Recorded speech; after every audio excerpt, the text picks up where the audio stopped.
And they're coming down from the audience to sign up.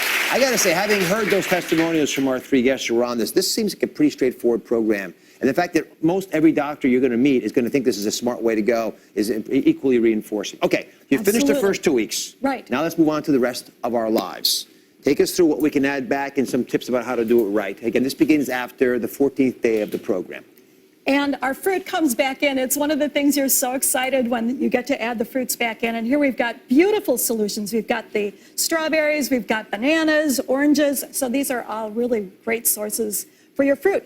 And it has fiber. Yes, it has sugar, but it also has a lot of fiber, so you're not going to absorb it as fast.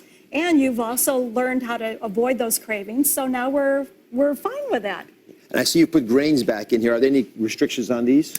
On the grains, we want people to choose mostly whole grains. Try not to do a lot of the refined foods. You'd rather have the whole grains.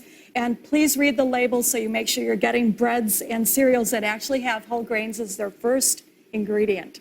So that's very, very important. But like everything, brown rice, the crackers with whole grains, those are great choices. And we haven't seen dairy until now, but we argue we can add this back after the first 2 weeks. You can have the milk back in after the first 2 weeks. And again, the milk sugar was a little bit of a concern for the first 2 weeks because we don't want that sugar, but you can come in when you're eating in a much more healthy way. You've really learned new tricks on how to eat. We've been talking around sugar. You know, you let us Right. have bits of it back now, but let's talk about actual real sugar. If someone wants to have a cookie, can they have it in this part of the program? They can. And one of the things I really encourage people to do, again, is to save it up for something really, really good. Don't blow it on something junk like you just see some corn chips or something someplace. Save it up for the foods that you really, really like. Then you'll be able to stay with it, and you're going to find your cravings, again, they've disappeared.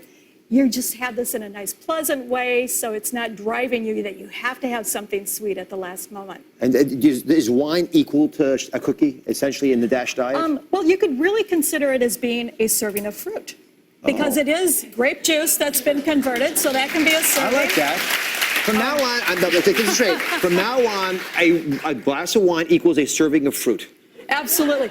But by and large, you'd rather eat the fruit instead of drinking it because it's going to be more You already filling. said it was equal. Can't take it back anymore. This is how dietitians are. You mean, the nutritionists, they'll sneak up on you. All right. So I like the DASH diet a lot. I like it because it's simple, it's easy to follow, it is good for your health, and it's been proven to be so in so many different ways beneficial beyond losing weight. So if this sounds like a diet that you might like, log on to DrOz.com for a 7-day DASH meal plan and your own personalized tracking chart to help you plan your menu. You can start that today.